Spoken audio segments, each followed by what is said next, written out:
Hello, Tams community! Kumusta kayo? Welcome to the third episode of Sari-saring Queertuhan, a podcast that tackles issues faced by the LGBTQIA+ community. I am Latosa, a faculty member at the Department of Communication. And I am Ameerah Milano, faculty member of the Department of Language and Literature and the current coordinator of the Gender and Development Desk of FEU. Hello, Bobet! Grabe ang naging suporta sa atin ng TAMS community sa first two episodes ng Sari-saring Queertuhan. Yes, Ameerah, tama ka dyan. Overflowing support ang ating Tams community. Thousands of views ang meron na tayo. Wow! Mula po sa lahat ng bumubuo ng vodcast na ito, maraming salamat po sa inyong suporta. At syempre, Ameerah, we would like to thank our partner organizations who helped us pull off our special screening last time. Dalawa yon, FEU Department of Communication and FEU Saga. Maraming salamat po, Bobet. Today's episode is a very interesting one. We are going to talk about dating, relationship maintenance, and conflict resolution. I'm pretty sure this is going to be a very interesting topic for students and non-students alike, Ameerah. Tama. Pero, bago tayo pumunta dun sa main topic natin, kumbaga bago tayo umabot sa exciting part, tingnan muna natin yung napakagandang background natin for today. Yes, this is a painting by our... Botong Francisco. Yeah, who's a national no? artist for visual Yes. arts, no? And dalawa itong this is a fluvial parade, no? And dalawa yung paintings na meron tayo ni Botong Francisco dito sa FEU. And the other one is In the chapel Yes. natin, no? So, para lang din sa mga manonood natin, no? Dahil bilang Art Deco ang FEU, dalawa lang to sa napakagaganda pa namin mga pieces na meron dito. So, hindi lamang pala tayo inclusive, maganda pa tayo. Diba? tama ka dyan. I can't agree with you more, Ameerah. Pag-uusapan natin ngayon, Ameerah, kung paano nga ba hinahandle ang relationship nitong mga LGBTQIA couples na ito. And paano ba nila nire-resolve yung conflicts nila, especially because they have been together for quite a long time already. So to share with us their stories, how they handle a healthy relationship as couples, we invited two couples. Actually, yung isang couple, yung isang hindi makakarating. Yes. But we are excited to meet them just the same, no? So for today's episode, we invited Cheryl Salvador and Case Cabali. Sherry Salvador is a professional writer, spoken word artist, and a certified dog trainer. Case Cabali is a multimedia artist who has worked in the development sector for over 10 years. They are partners not just in life, but in business, combining their expertise, experience, and advocacy for diversity, equality, and inclusion. They founded a multimedia production company that prioritizes giving work opportunities to talents from marginalized communities such as women, LGBTQIA+ community, persons with disabilities, and ethnic minorities. Everyone, let us welcome Cheryl and Case. Hello, good afternoon. Hi, Case. Hi, Hello. Cheryl. Thank you very much for coming over. Alam ko na Yes. busy din kayo sa mga trabaho ninyo. And we're thankful that you're here to share with us your stories about your relationship, maintenance, and conflict resolution strategies. So, how long have you been together? We've been together for 5 years.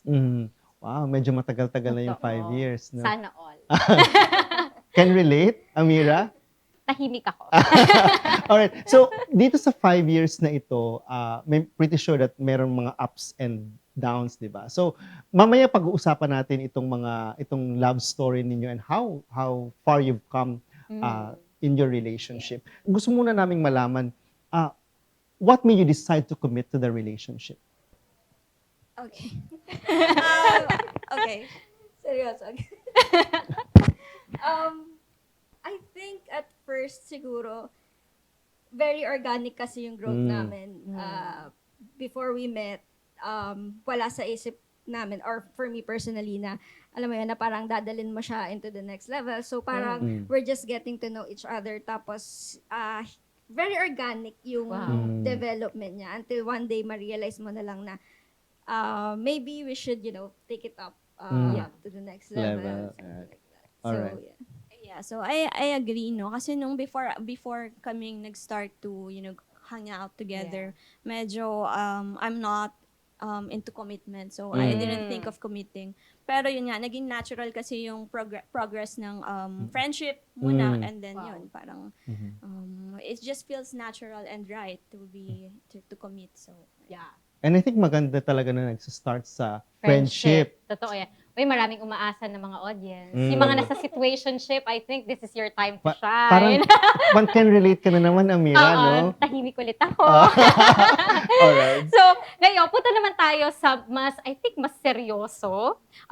Communication scholars found out that both for heterosexual and queer couples, task sharing is one of the most commonly reported maintenance behaviors. So, isa na dito yung positivity, understanding, self-disclosure, assurances, and relationship talks, task, and network. So, my question, is it true that task sharing is the foremost relationship maintenance behavior? If not, ano? Para sa akin, I'm not an expert, pero para sa akin, yes, sobrang importante niya, lalo na ang communication.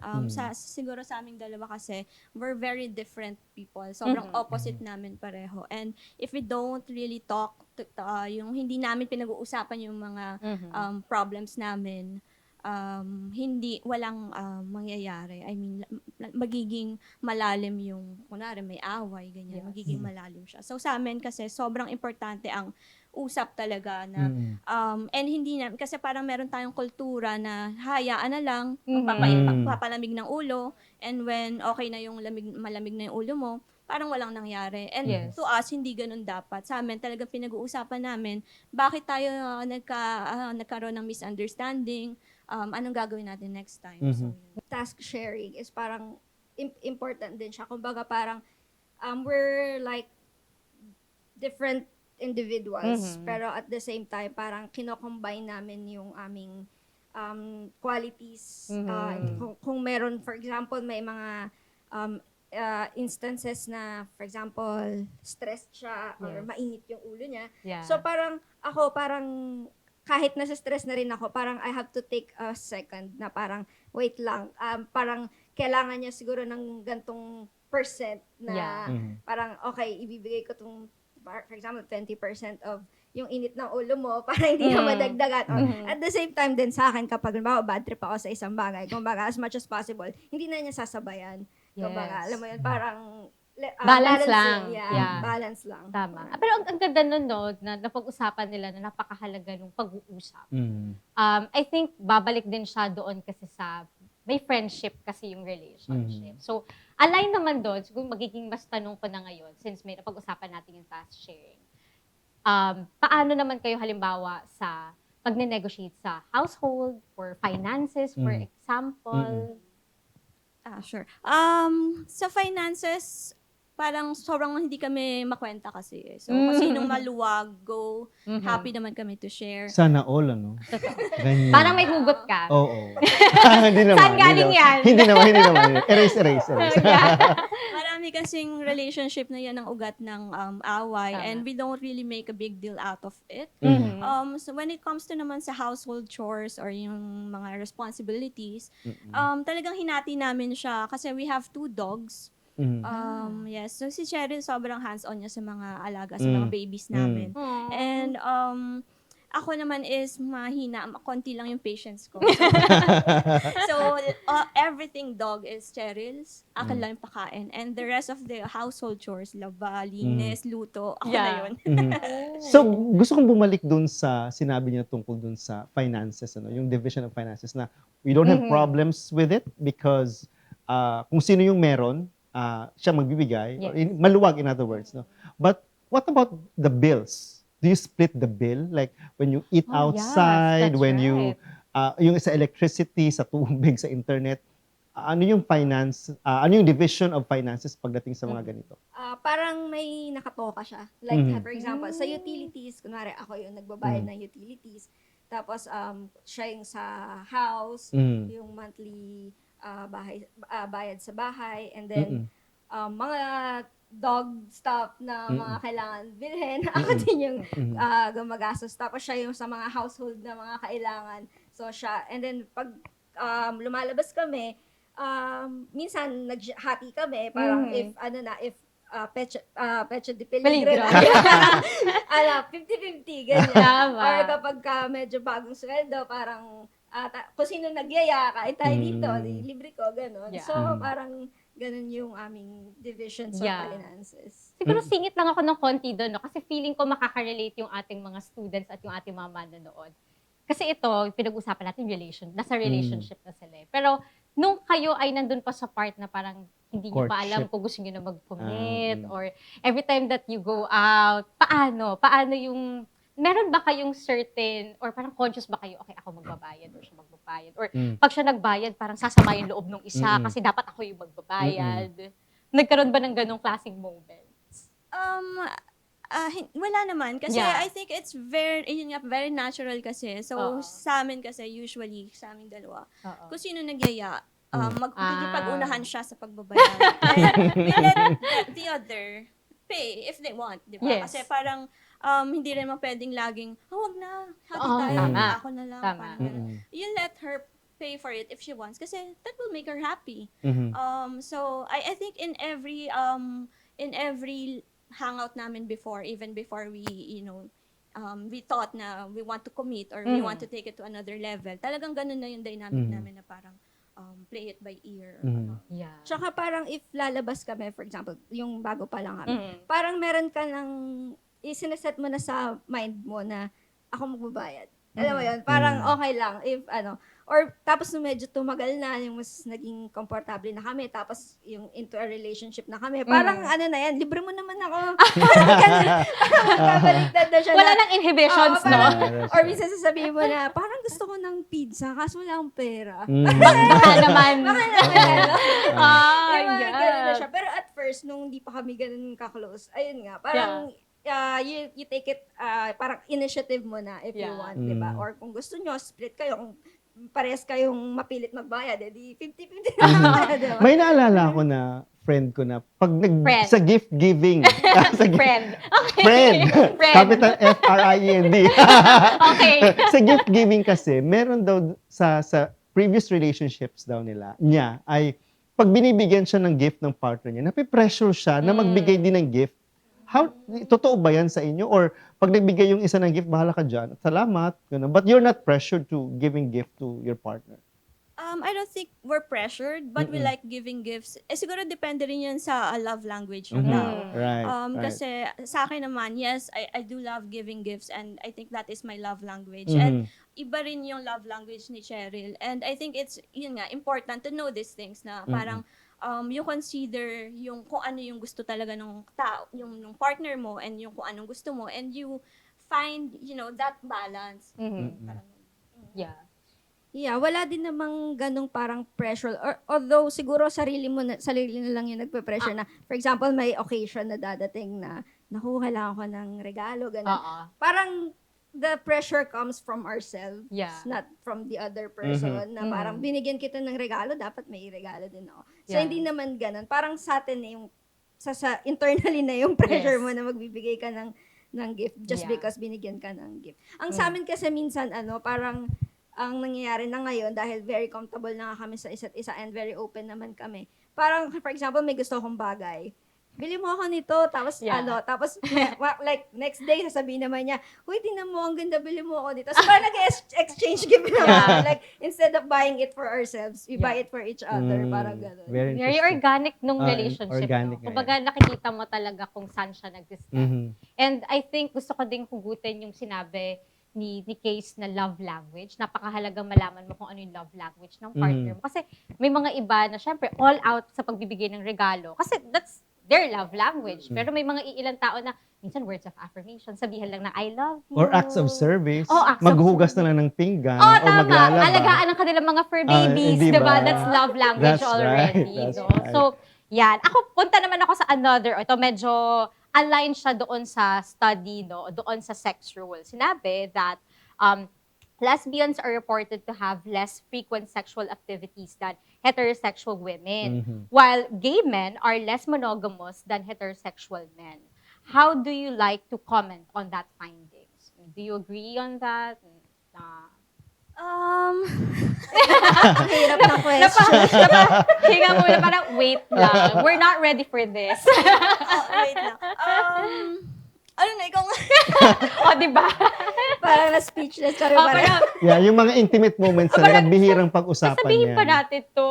Tingin natin, do we agree with that? O, di ba? Oh, well, kung based sa study yun, Yeah. I'm not an expert again. Pero Diba? I think yung depende rin sa chemistry nyo as a couple. Like, it's individual din naman na may mga tao na love language din nila yun. Dapat parang regular yung sex life nyo, Yeah. ganyan. May mga needs ka, ganyan. Mm. Pero kapag nasa relationship na and long-term na yung relationship nyo, minsan nawawala na ng time for that, di ba? Kasi Yeah. pagod ka na, ganyan. So, parang important rin na pag-usapan siya. Like, for example, if you feel like wala na kayong sex life, tapos parang it makes you feel parang hindi na napapansin or yung wala nang care, ganyan. Yeah. So, I think it's important din na i-raise yung ganung topic. Yeah. And at first din, pati pansin ko rin na pag nasa honeymoon phase talaga kayo, as in talagang like, di ba? Parang Active. lahat binubuhos yun. Yes. That's right, that's Di ba? right. At Exactly. first, tapos mag-die down siya into more like intimate,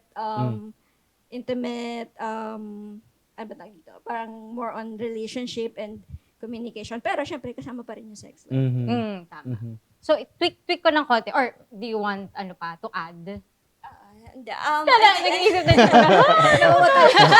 Hindi kasi, that study that you mentioned, parang sinabi na less than daw ang sex Yeah. activity ng lesbians than Heterosexual. heterosexual couple. And again, I cannot speak for that kasi, of course, number one, di kami heterosexual. Yes. Also, hindi ko rin alam ang sex activities ng other homosexuals. But I think I agree with Cheryl, no, na talagang, I don't think, para sa akin lang with our experience, I don't think it's a gender or sexuality Tama. issue na yung parang may honeymoon phase and then magda-die down. I think it's for all kinds of relationships. So, Oo. Alright. Kumbaga kasi lagi parang nalalagyan siya ng segment, eh, no? Na parang babalik at babalik ka naman na dalawang tao itong nagmamahalan. Diba? Na meron silang way or meron silang sariling konsepto ng relationship na babalik. So, yung ikaw, Babobet, meron ka pang question sa kanila or... Yeah, I think nasagot naman nila yung Yeah, mga okay. gusto nating makuha ng sagot. So ako, ang next question ko, siguro basagin na natin ng konti yung research. Balik tayo no doon sa sa naging relationship ninyo kasi pagdating naman sa studies, madami pa talagang possible na tinitingnan yung iba't ibang dynamic nito, di ba? At saka hindi naman absolute truth Exactly. yung findings nitong Exactly, studies di na ba? ito. Kumbaga kaya nga din, yun din yung patuloy nating work talaga sa academia, di ba? Patuloy na hanapin kung ano ba talaga yung pag-work in Right. terms of research. So balik na lang ako siguro in terms of the maintenance of the relationship, no? Paano kayo mag-bonding? sobrang dali ng bonding namin Yeah. kasi we talk a lot. Like, we like Wow. talking a lot. I love that. Kunwari may langgam lang na nakita kami sa... I love Kung may langgam sa pader, at the end of the conversation, nasa politics na kami. Wow. Ganon talaga. Wow. So, that's how we bond talaga. Pag may nakita kaming aso, tas nagsimula sa breed ng aso, nagsimula na siya sa breed ng aso, mapupunta na kami sa class disparity. Yeah. Wow. I think nanggagaling siya kasi doon din sa background nila eh, di ba? You are both, not just in the multimedia, but in the development sector. So, kumbaga yung maliit lang na pinag-uusapan, biglang pupag-usapan na nila siguro yung struggles, di ba, ng bawat segment sa lipunan. I can imagine that. No, sinasabi niya kanina na nag-start lang kami sa dogs. Tapos biglang may class disparity na, di ba? Sapiosexual kayo, if I may say. Ay, oo You nga. like intellectual discussions. Or if it motivates you to talk more, no? Siguro important din yung magka-wavelength kami. Yeah. Like, na medyo nagkaka-connect kami in terms of the topics, Mm-hmm. the level of conversation, na magsisimula kayo sa parang biro-biro or something, tapos mapupunta na kayo into a bigger issue. And then, dahil nga pares kaming nasa arts, Yes. parang makakaisip kami ng collab na project. Like, ay, gumawa kaya tayo ng ganito about dun sa pinag-usapan namin. And then, we'll do it. Like, usually gumagawa kami, may mga poetry videos kami na nagawa. Wow. Just because for example lang, nakakita ka lang ng something mundane sa paligid Oh, mo, yeah. tapos kung saan or kumakain kami, tapos parang random weird idea na naisip na, for example, ako tinanong ko, ano kaya pakiramdam ng mga pagkain na hindi nakakain? Maybe lang may food waste na pala. food waste may na food pala yung- wastage na. Okay. Oo. Tapos Sus- mapag-usapan na namin, nagawa Environmental kaya tayo. problems na ang Oo. kasunod niyan. Anong landfill ang Oo, paglalagay totoo. nitong mga to? So, yun, ganun kami mag-bond, tapos napupunta sa mga something na we produce together. Alright. So, I think important din yun for, kaya nasa-strengthen yung relationship namin. Yeah. Very, very interesting. Yung next question nito is about establishing a family. Not many couples are keen on establishing their own families kasi ang iba gusto nila na they don't want any responsibility. Yung iba naman gusto nila ng responsibility. They want to be accountable for another person's life. So, ang tanong namin ay, do you want to have your own family, maybe adopt or to have your own kids na flesh and blood? Yeah. And what do you think would be the impact of having your own family in your relationship? Ako, straight answer, no. Yeah. In this economy, no. Sabi sa'yo economy na tayo ngayon. Punta tayo sa Switzerland. Yeah.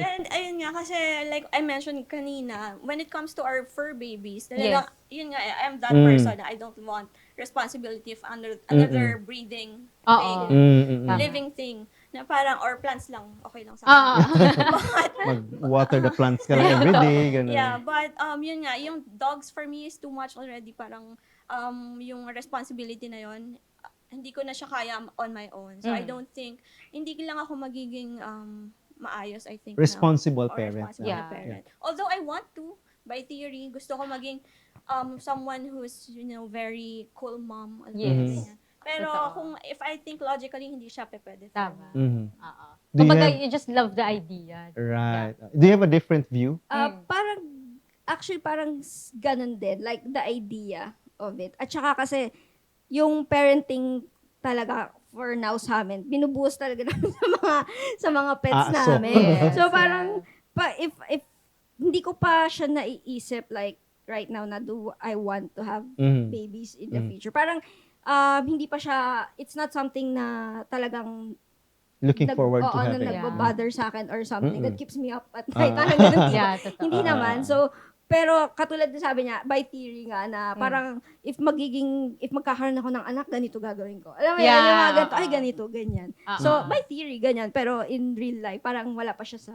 Exactly. Parang you just love the vision or envisioning that you have this or, okay, ganito akong mommy, if ever. Pero, yung Pag nandiyan idea na na, yung bata. economical ba siya, given our parang hindi inflation, siya. given everything that is happening in... Hindi practical. Parang, not practical. Wag nating pahirapan yung mga sarili natin. Right. Tama naman. I agree. And I believe that our audience also share the same sentiment as you. Kasi marami na din tayo, especially the Gen Z, marami na rin estudyante, yung dahan-dahan na rin silang nag-evolve sa narrative nila of having kids. Meron na talaga silang mga gusto ko, pero kung kaya ko, yun yung kailangan ko pang pagmanihan. Which is actually good kasi that's nakikita din namin kung paano kayo nagre-reflect 'di ba? With your relationship and if ever nga kung gugustuhin yung magkaroon kasi hindi lang naman yan basta-basta buhay, 'di ba? So, That's right. Yeah. Now, speaking of family, how's your relationship with your partner's family members? oh yeah.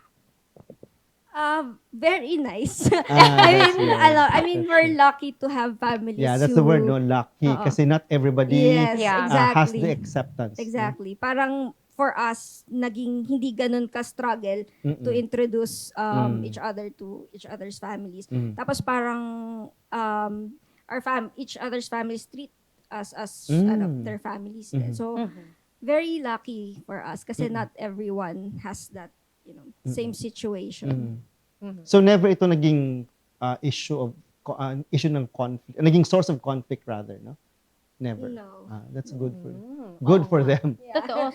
Sobrang lucky at very different naman siya dun sa naging topic natin ng mga naunang Right. episodes, 'di ba? On Correct. coming out. Yeah. No? So, kumbaga, yung although nakakalungkot lang din, no? Kasi para bang merong tahanang matatawag mong swerte, merong tahanang masasabi mong hindi ka ganoon kaswerte. Dahil lamang gusto mong ipakita kung sino ka, 'di ba? At wala naman sigurong masama na ipakita natin kung anong gusto mong maging, 'di ba? So, ako ito nang pinakahuling question ko, no. Pagdating naman sa conflict, kasi nabanggit nyo rin kanina that you love to talk, 'di ba? Gusto niyo nang pinag-uusapan ng mga bagay-bagay sa lipunan. So yung pinaka-question ko, paano naman yung mga panahon na hindi kayo nagmi-meet halfway? Kapag halimbawa merong mga bagay na hindi ninyo talaga pinagkakasandaan, paano kayo nagde-deal sa ganung klaseng situation? I think very rare yung hindi talaga namin siya napapag-usapan, about, kasi both of us din kasi, we have our own mental health issues, and that sometimes affect the relationship if not handled or controlled. So kami, it's very important for us na we seek help. It's very important for us na we understand each other, and to be able to do that, yun nga, we seek for professional help. Yes. So I think before nung nag-therapy kami, before we had therapy, mas malalim yung nagiging sagutan namin. But I think now, mas nakokontrol na namin na we give each other space, and we don't let it, na parang hindi pwede talagang hindi siya mapag-usapan. Yeah, and kasi before, nung wala pa yung therapy sa Yes. namin, and bago medyo start pa lang yung relationship namin. Yeah. So, doon pa lang namin na-discover yung mga triggers ng isa't isa. Like, minsan, yung triggers niya is triggers ko. Alam mo yun, like, yung hindi pa namin alam paano i-handle when it happens. Like, syempre from our past experiences, for example, trauma, and then somehow in the relationship something similar comes up, nati-trigger yung isang for example, ako, nati-trigger ako, and then I did not know how to handle it at first. Yes. Tapos parang napapansin ko is the more it happens, the more na parang yung threshold ko Yes. is parang lalong mabilis ano yung threshold ko. So we decided to seek counseling and help. Tapos and then nakakausap kami ng therapist, Yes. psychiatrist, and then alam mo yan, parang na-figure out namin Yeah. differently. Kasi tapos pag-uusapan namin yung sessions Yeah. namin. Like, ano Yeah. nangyari sa sessions, mga ganyan. And then, because of that therapy, nagkaroon kami ng tools and parang knowledge kung paano mo i-handle when certain things happen sa Yeah. relationship. For example, na-trigger niya ako inadvertently. Ano yung mga pwede kong gawin para Yeah. hindi siya mag-escalate into something. Kasi the more na parang pababayaan mo lang, like lilipas din to. Na hindi Yes. siya lumilipas, para lang siyang nasa-suppress. And then Yeah. maybe one day, mag-explode Sasabog, na yeah. yung kayong dalawa. So, very, sobrang nakakatulong yung therapy for us. Yeah. Before we end, Ameerah, no, ang gusto ko lang itanong is, ano yung key ingredient? Just one, siguro. One from you, one from you. Ay, oo. Ano yung key ingredient to maintaining a relationship? Ng 5 years. Kasi hindi madali mag-maintain ng relationship. Especially in this time and age. Yes, when Diba? there's social media and Oo. all, yung pressure from peers. Totoo. Yeah. I think communication for me. Since communications din kami graduates, Oo. communication is very Oo. important. All right. Siguro sa akin, yung letting each other grow into the person they want to become.